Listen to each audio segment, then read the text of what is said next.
Good morning, Oracles. It's not very often that I share with you guys full market information in the morning. Usually it's Tesla, but there was such great news about Tesla last night about potential production awesomeness coming out of Austin that I wanted to share that first. So if you haven't checked out that video, go ahead and check it out. It'll be in the link in the description. But going into what Jerome Powell had told us yesterday when it comes to inflation, literally said, we found out that we don't know much about inflation. Thanks, buddy. You're the best. However, what it comes down to is, I take a step back, and sure, this sounds, well, he's supposed to know what they're talking about, and they don't.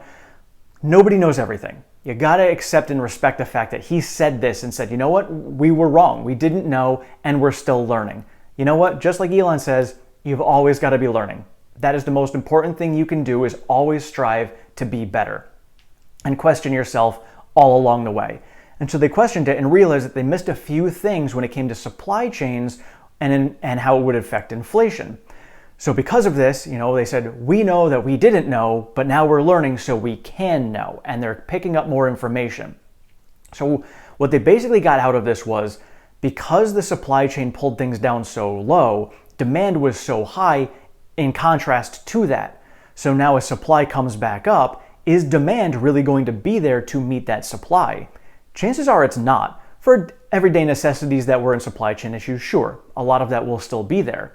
But when it comes to things that were not necessities, chances are it's not going to be there. A lot of people already bought it because they knew prices were going up, so they wanted to buy things before prices went up. A lot of people stockpiled a bunch of stuff. Remember back when all the toilet paper was bought like crazy? People are probably still sitting on that stuff that they've had. They probably have a throne of toilet paper that they're still sitting on right now that they bought back 2 years ago.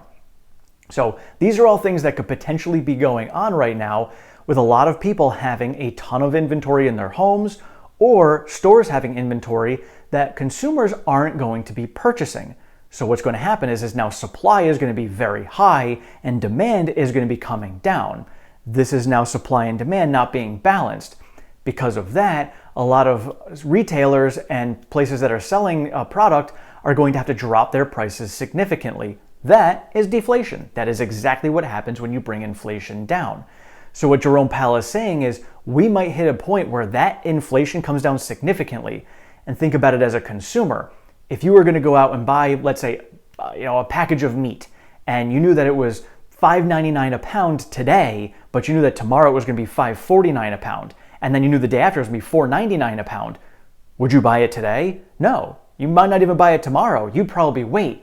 So sales will be holding off and dropping significantly as people wait for the prices to continue to come down on things that they don't need. Things that they need, they will still continue to buy. But when it comes to things that they don't necessarily need, or they can push off or maybe find a less expensive alternative, they're going to go that route and they're going to wait before they make these purchases because they know the price is going to be less tomorrow. So this is what's going to end up happening, and inflation can come down steeply, and in that steep fall down, we're going to end up seeing CPI data coming down significantly. Now this just backs up Cathie Woods' theory about the fact that huge deflationary pressures are going to come in because of high inventory levels. And so if this happens, the Fed might actually be looking at the July FOMC meeting and say, maybe a 75 basis point hike is too aggressive. Maybe we need to go with a 50 basis point hike, because if we go too aggressive and all of a sudden inflation, falls off of a cliff, we're going to be significantly too high on interest rates, and that's going to be detrimental to the economy, and then we're going to have to U-turn or slam on the brakes.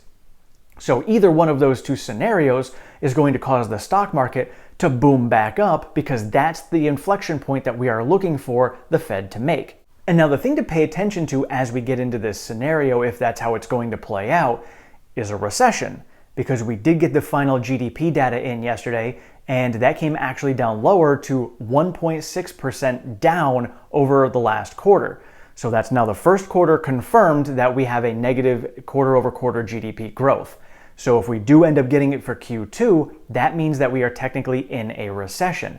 So if we hit this point where the cliff is going to fall off with demand, that could then end up telling us that inflation is coming down further. If inflation comes down further, that means that dollars are going to come down further. That means that GDP is also going to continue to fall down.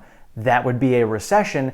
And then it's just a matter of how much longer is that going to last with inflation coming down. We don't know. We've got to see how this is going to track and play out. But as this is coming down, this also means that employers are going to be able to sell their merchandise for less amount of money. That is going to in turn mean less money coming in. Now we have to remember that over the last 6 months or so, employees have had a lot of rain when it comes to their employers because employers have been struggling to find help. So there's been some big raises given out to a lot of people over the last 6 to 12 months. And now if we're getting into a situation where these companies are going to have a lot less money coming in, but a lot more money going out to payroll, that's going to leave them with a lot shorter margins and a lot smaller bottom line. So if that bottom line gets smaller and smaller, we are then going to get into a earnings recession as well. So this is just kind of the trend that I'm seeing going forward. And then what ends up happening is if companies are at that point, we are going to get more and more layoffs coming because companies are going to have to be paying these employees more and more. So they start laying people off. Because, by the way, they need to have more profits because they've got bills that they need to pay. They've got a lot of expensive inventory that they are trying to sell. So they're going to have to learn how to be significantly more efficient, which a lot of them have learned how to do over the last 2 years with all the supply chain issues and a lot of them, not having the help that they needed to begin with. So now they are going to be thinning the herd even more. And then maybe some companies can't even get through that, so they end up having to close their doors and everyone gets laid off instead of just a few people getting laid off, and that's more and more people. So then all of a sudden we see unemployment going back up. Unemployment is something that the Fed is also paying attention to. Right now they're kind of putting it off to the side because it looks like it's doing well and inflation is so bad they need to focus there. So we're going to hit this point where they're kind of flip-flopping back and forth, and then we're going to have to find this balance in the middle. That's going to probably take some time, but inflation is going to come down first, then unemployment may go up. A lot of different factors playing out over the next 6 to 12 months. But just seeing at what Jerome Powell had told us yesterday about this could be the start of what that is going to happen when Cathie Woods said we're going to see a lot of deflationary pressure coming in, and those prices could just bottom out very quickly. And all of this plays into a conversation I was having with Bruno yesterday, and I don't always agree with much of what he has to say, but he does bring up some good points from time to time. And one of the things he brought up how the NASDAQ could be falling under 9,000. So it kind of put a light bulb off in my head thinking about how the NASDAQ, fluctuates so much more than the rest of the market most of the time because it's very high growth stocks that are in there. And so then it hit me.